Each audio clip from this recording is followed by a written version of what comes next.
예, 하나님 말씀 보겠습니다. 하나님 말씀은 구약 성경 시편 111편 1절에서 10절 말씀입니다. 구약 성경 시편 111편 1절에서 10절 말씀을 한 절씩 교독하도록 하겠습니다.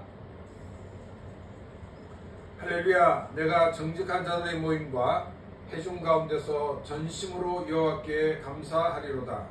여호와께서 행하시는 일들이 도시오니 이를 즐거워하는 자들이 다 기리는도다. 그의 행하시는 일이 존귀하고 의미하며 그의 의가 영원히 서있도다. 그의 기적을 사람이 기억하게 하셨으니 여호와는 은혜로우시고 자비로우시도다. 여호와께서 자기를 경외하는 자들에게 양식을 주시며 그의 언약을 영원히 기억하시리로다. 그가 그들에게 문나라의 기업을 주사 그가 행하시는 일의 능력을 그들에게 알리셨도다. 그의 손이 하신 일은 진실과 정의이며 그의 법도는 다 확실하니 영원 영토록 정하신 바요 진실과 정의로 행하신 바로다.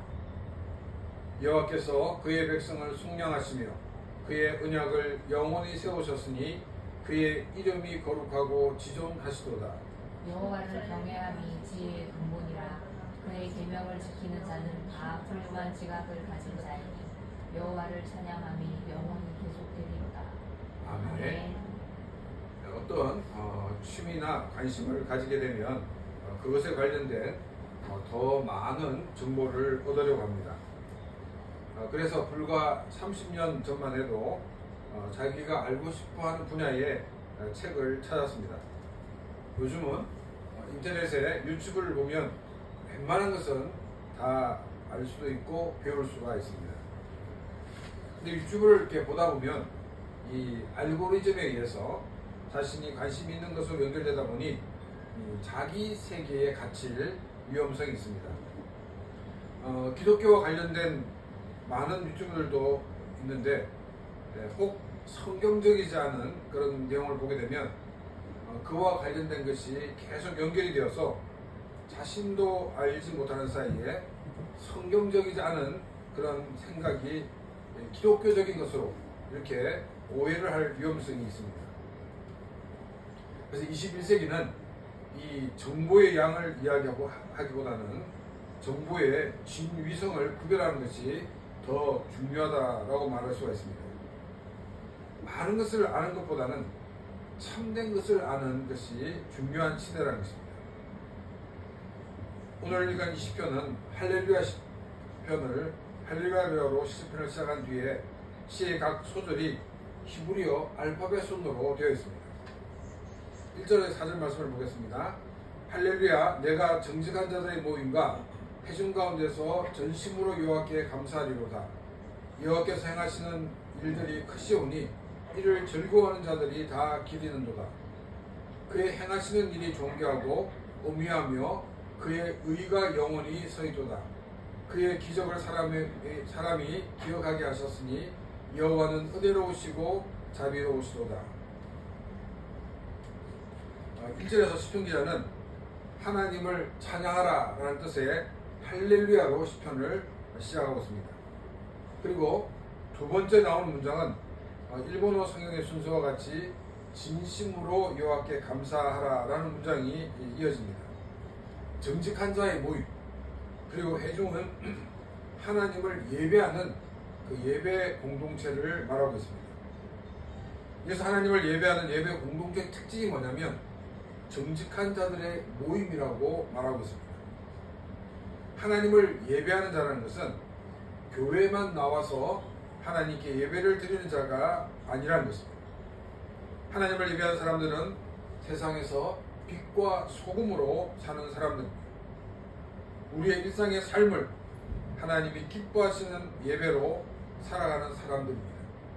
그리고 이러한 사람이 교회에 나와서 하나님께 나와 예배를 드릴 때 하나님을 예배하는 자라고 우리는 말할 수가 있는 것입니다. 일상의 삶을 하나님이 기뻐하시는 예배로 사는 사람들은 자신의 일상에서 일하시는 하나님을 더 많이 경험을 하게 됩니다. 그래서 더 감사하는 일들이 많아집니다. 예배 공동체가 모일 때 자신이 경험한 하나님을 함께 나누며 함께 감사와 찬양을 드리기를 원하게 되는 것입니다. 우리 후쿠오카 안디옥교회 성도들도 일상의 삶이 빛과 소음된 삶을 사는 삶이 되시기를 바랍니다. 그래서 우리의 일상에서 더 많은 하나님의 임재를 경험하는 삶이 되시기를 바랍니다. 우리의 삶에서 일하시는 놀라운 것을 기쁨과 감사를 가지고 나와 함께 나누고 함께 하나님을 예배하는 은혜의 공동체가 되기를 축원합니다. 2절에서는 야훼가 행하시는 일이 크다라고 시편기자는 말하고 있습니다. 야훼 하나님이 행하신 큰 일은 우리는 두 가지를 말할 수 있습니다. 첫 번째는 천지 만물을 창조하신 일입니다. 그리고 두 번째는 하나님이 죄 가운데 있는 우리를 구원하신 구원의 일입니다. 우리는 자연과 우주를 볼 때 하나님이 얼마나 대단한 분인지를 알 수가 있습니다. 자연과 우주를 우리가 보지 못한다 할지라도 우리는 일단 자기 자신만 한정하여 보게 되면 이 나라는 생명체가 존재할 수 있는 것이 얼마나 신기하고 놀라운 일인가를 알 수가 있습니다. 죄 가운데 있는 나를 구원하시기 위해 삼위일체 하나님께서 구원의 계획을 세우시고 또 그 구원의 계획을 이루셨습니다. 하나님이 이루신 이 구원의 역사는 이 세상에 있는 그 어떤 일보다도 놀라운 일인 것입니다. 이를 즐거워하는 자들이 다 기리는도다라는 이 문장은 이 기린다는 것 같은 뜻은 히브리어로 연구한다라는 것 같은 뜻입니다. 구원받은 하나님의 사람들은 하나님과 하나님이 행하신 일들을 연구하는 삶이 있어야 한다는 것입니다. 하나님에 대해서 또 하나님이 행하신 일에 대해서 우리는 어떻게 연구를 할 수가 있겠습니까? 어떤 분들은 기도를 많이 하여서 영적인 체험을 해야 된다라고 말하는 사람들이 있습니다. 영적인 체험을 하지 않는 것보다는 하는 것이 신앙에 도움이 됩니다. 그런데 영적인 체험만을 강조하다 보면 신비주의에 빠지기가 쉽습니다. 신비주의는 현실을 보지 못하게 하여 크리스찬으로 세상의 빛과 소음된 삶에 대해서 무관심하게 만듭니다. 신비주의는 은혜가 아니라 또한 행위를 강조하는 율법주의에 빠지게 됩니다. 신비주의가 율법주의가 된다는 말을 많은 사람들은 쉽게 이해하지 못하고 있습니다. 한 예를 들자면 교회에서 자주 하는 말이 뭐냐면 기도의 분량을 채우라라는 말이 있습니다. 성경 어디에도 기도의 분량을 채우라는 말이 없습니다. 기도는 믿음으로 하는 것이지 양에 있는 것이 아니기 때문입니다. 기도의 분량을 채우라는 말은 행위를 강조하는 말입니다. 양이 많아야 받을 수 있다는 것은 바로 율법주의의 특징이라는 것입니다. 우리가 하나님을 연구하는 것은 바로 성경이 그 중심에 있어야 한다는 것입니다. 신비한 체험이 윤활유의 역할을 할 수가 있습니다. 그런데 윤활유도 적당한 양이 필요한 것이지 너무 많으면 기계의 성능을 떨어질 수가 있는 것입니다. 저는 이제 유튜브를 통해서 유명한 스님이 이 상담을 해주는 것을 본 적이 있습니다. 상담 내용을 들으면 참 지혜롭게 잘 대답을 해준다라고 생각이 듭니다. 목사라면 이러한 질문에 대해 어떻게 대답할 수 있을까 생각을 해보았습니다. 제가 지혜가 없어서 그런지 몰라도 이 스님처럼 속 시원하게 대답해주기는 어렵지 않는가 생각이 들었습니다. 왜냐하면 기독교는 성경이 말하는 것을 말하고 성경이 침묵하는 것에 침묵을 해야 되기 때문입니다. 도덕적이고 윤리적인 면에서 성경은 인간이 가장 지켜야 되는 기본적인 것을 요구하고 있습니다. 이것을 넘어서게 되면 인간의 삶은 지옥이 되고 만다는 것입니다. 그래서 성경에서 우리는 해답을 찾아야 한다는 것입니다. 제가 한국에서 사역한 교회에서 남편 집사님이 상담을 요청하였습니다. 상담한 내용이 뭐냐면 부인이 요즘 이상한 것에 빠져 있다는 것입니다. 어느 날 부인 집사님이 서점에서 책을 한 권 사가지고 왔답니다. 이 책의 내용은 교회도 전혀 다니지 않았던 사람이 어느 날부터 성경을 풀어서 해석하는, 설교하는 그런 내용이 적혀 있는 책이었습니다. 제가 저를 보니까 성경을 인용하고 있지만은 사실 이 성경적인 것과는 너무나도 거리가 먼 내용들이 많았습니다. 부인 집사님은 그 해석이 바른 것인지 틀린지에 대해서 분별력이 없었던 것입니다. 제가 그 이후에 일본에 들어와서 그분들이 어떻게 됐는지는 알지 못합니다. 우리는 정보의 홍수 속에서 살고 있습니다. 유튜브를 볼 때도 진위를 구별할 수 있는 능력이 있어야지, 구별하는 능력이 없다 그러면 폐의되고 마는 것입니다. 성경에 대해 들어줄 때도 우리는 늘 이 가르침이 성경적인가에 대해서 늘 점검을 해보아야 됩니다. 앞에서 말한 부인 집사님은 한 번도 교회에 다니지 않은 사람이 어떻게 성경을 알고 해석할 수 있을까에 대해 의문을 가지지 않았습니다. 성경이 하나님이 내리신 하나님이 이 사람에게 내리신 특별한 은혜라고만 생각을 했던 것입니다. 우리는 하나님에 대해, 하나님이 하신 일에 대해 연구하기 위해서 성경을 읽고 묵상하고 그리고 연구를 해야 합니다. 유튜브를 통해서 여러 가지 정보를 얻을 수 있을 것입니다. 동시에 유튜브는 잘못된 정보에 오염이 될 위험성도 동시에 존재하고 있다는 것입니다. 건물을 지을 때 이 아시바를 세웁니다. 이 아시바의 높이만큼 그 건물은 높아집니다. 성경을 이해하는데 아시바의 역할을 하는 것이 뭐냐면 신학입니다.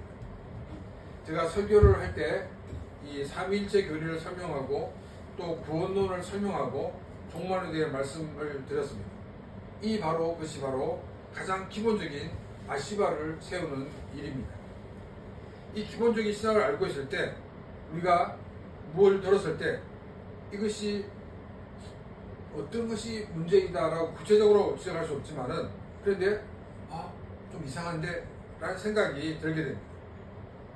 이 기본적인 신학은 성경적이지 않고 기독교적이지 않은 것을 쉽게 받아들이지 않게 하는 필터의 역할을 하게 되는 것입니다. 그래서 성경을 연구하는데 가장 기본적인 것은 성경을 먼저 읽으면서 문맥을 파악하는 것입니다. 우리가 역사적 배경을 몰라도 문맥을 통해서 80% 이상을 우리는 정확하게 알 수가 있습니다. 그래서 우리가 성경 읽을 때 내 마음에 드는 한 구절만 붙잡고 우리가 읽는 것이 아니라 전체적인 이 문맥을 살펴보면서 성경을 읽으시기를 바랍니다. 그렇게 할 때 이 말씀이 우리에게 어떤 의미를 주는지 정확하게 알 수가 있는 것입니다. 성경을 연구하는데 두 번째 필요한 것이 뭐냐면, 좀 전에 말했던 것처럼 기본적인 교리를 정확하게 아는 것입니다. 삼위일체 교리 하면 생각나는 게 뭡니까? 3 persons and one substance입니다. 그러니까 3 persons, one body가 아니라는 것입니다. 3 persons, one substance라는 것을 우리가 기억하시면 됩니다. 삼위일체에서 일체라는 것은 이 one body가 아니라 이 한국에서 자주 이렇게 사용되고 있는 분사부 일체로 우리는 설명을 할 수가 있습니다.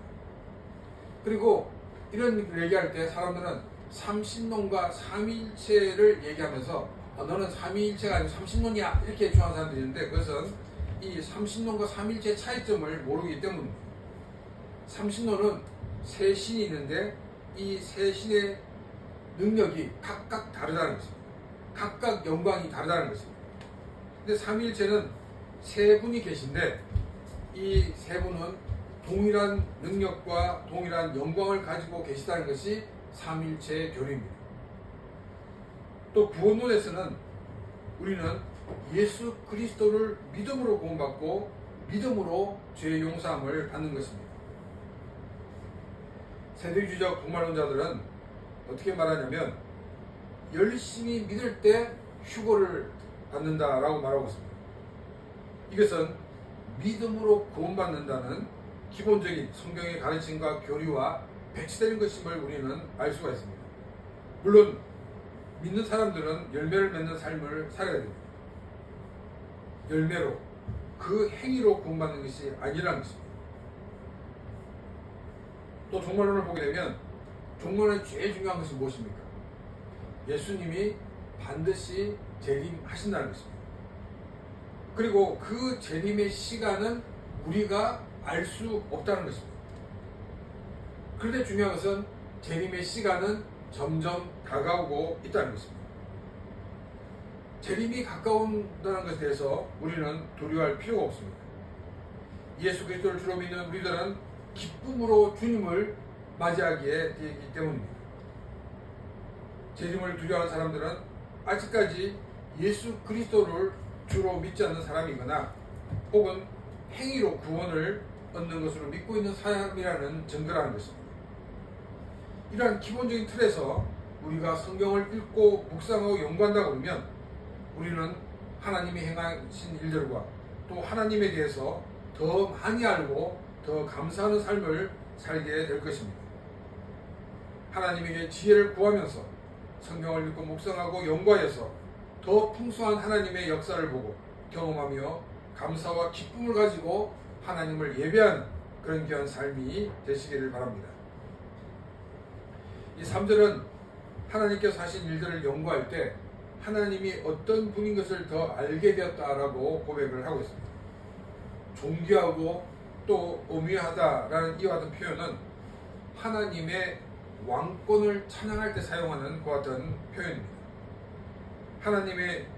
하나님께서는 인간의 모든 역사에 개입하고 또 자신의 백성을 돌보시는 하나님이시라는 것입니다. 하나님은 하나님 백성들을 끝까지 책임지시는 하나님이십니다. 그렇기 때문에 하나님의 백성인 우리들은 하나님의 통치를 받아야 하는 것입니다. 정말 큰 일들만이 아니라 작은 부분까지 하나님께 드림으로 나의 삶 전체가 하나님이 통치하는 그런 귀한 삶이 되시기를 바랍니다. 또 그의 의가 영원히 서있도다라는 이 말은 하나님이 행하신 일들은 영광스러울 뿐 아니라 정의롭다는 것을 우리에게 말하고 있습니다. 하나님의 정의는 하나님의 언약은 신실하시다는 것을 우리에게 알려주고 있습니다. 약속하시고 그 약속을 반드시 이루시는 하나님이시라는 것입니다. 그 때문에 우리의 구원은 흔들리지 않는다는 것입니다. 자신의 감정의 변화로 때를 따라서는 구원의 기쁨을 가지다가 또 때를 따라서는 구원에 대한 불안감을 가질 수가 있을 것입니다. 그런데 나의 감정과 상관없이 하나님의 정의는 영원히 서 있는 정의라는 것입니다. 나의 감정과 상관없이 하나님의 약속은 변화가 없다는 것입니다. 나의 환경과도 상관없이 하나님의 약속은 변화가 없는 약속이라는 것입니다. 영원하신 하나님께서 변함없는 그 약속을 행하심을 믿고 하나님 앞에서 기쁨과 감사함을 누리는 그런 귀한 삶이 되시기를 바랍니다. 4절에서는 하나님이 행하신 기적들을 사람들이 기억하게 하셨다라고 말하고 있습니다. 먼저 성경을 통해 하나님이 하신 일들을 기억해야 합니다. 왜냐하면 나의 삶에서 행하시는 하나님이 하신 일들을 우리는 알기 위해서입니다. 나의 삶에서 행하신 일들을 우리는 기억해야 됩니다. 왜냐하면 우리는 그 일을 선포하기 위해서입니다. 기억해야 된다는 것은 단지 머리로 기억하는 것을 말하고 있는 것이 아니라는 것입니다. 예배에 참여하고 또 선포하는 것을 말하고 있습니다. 성경에 기록된 일들을 기초하여 나의 삶에서 일어난 일들이 하나님이 하신 일임을 선포하는 것, 이것은 다음 세대에도 내가 경험했던 그 하나님을 경험하게 할 수 있다는 것을 알리는 것입니다. 나의 삶에 일어난 이 일들이 과거에도 있었고 또 미래에도 있을 것에 대한 것을 선포하는 것이기 때문에 우리는 우리가 경험하고 본 것들을 많은 사람들에게 알게 해야 한다는 것입니다. 이처럼 성경을 통하여 경험하고 그 경험을 다음 세대에 전수하는 이 과정에 일어나는 것은 우리 하나님께서 은혜로우시고 자비로우시기 때문입니다. 야훼 하나님이 은혜로우시고 자비롭다는 이 표현이 처음 성경에 나오는 곳은 출애굽기 34장 6절 말씀입니다. 출애굽기 24장부터 이 시내산에서 하나님께서 율법을 주시는데 이 율법을 받기 위해서 모세는 산에 올라가고 이스라엘 백성들은 그 산 밑에 남게 됩니다.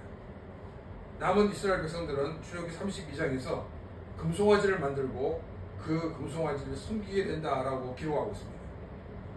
하나님께서는 이스라엘 백성들이 부패했다라고 말씀하시면서 내려가라고 말씀하셨습니다. 우상 숭배를 하는 모습을 본 모세는 하나님으로부터 받은 이 십계명 돌판을 던졌습니다. 십계명 돌판은 깨어져 버리고 말았습니다. 모세가 십계명 돌판을 던진 것은 이스라엘의 우상 숭배로 하나님과의 계약이 파기되었기 때문입니다. 모세는 이스라엘을 대신하여 하나님 앞에 나가 용서를 구하였습니다. 하나님은 두 번째 십계명 돌판을 쓰신 다음에 하신 말씀이 출애굽기 34장 6절 말씀입니다. 이스라엘이 멸망하지 않고 하나님의 약속에 거할 수 있었던 것이 바로 하나님이 은혜로우시고 자비로우시기 때문이라는 것입니다. 우리가 하나님의 약속 안에 거할 수 있는 것도 우리가 다른 사람보다 착해서가 아닙니다. 우리를 향하신 하나님의 은혜와 자비가 있기 때문입니다. 크리스천은 삶이 예배입니다. 일상의 삶에서 빛과 소금된 삶을 살아야 합니다. 일상의 삶에서 하나님의 주권을 인정하고 그 주권에 모든 것을 맡기고 사는 것이 하나님을 예배하는 삶이라는 것을 기억해야 됩니다. 흩어져서 자신의 삶의 현장에서 예배한 자들이 함께 모여 예배 공동체로 예배를 드리는 것, 이 예배를 하나님께서는 기뻐 받으시는 예배가 된다는 것입니다.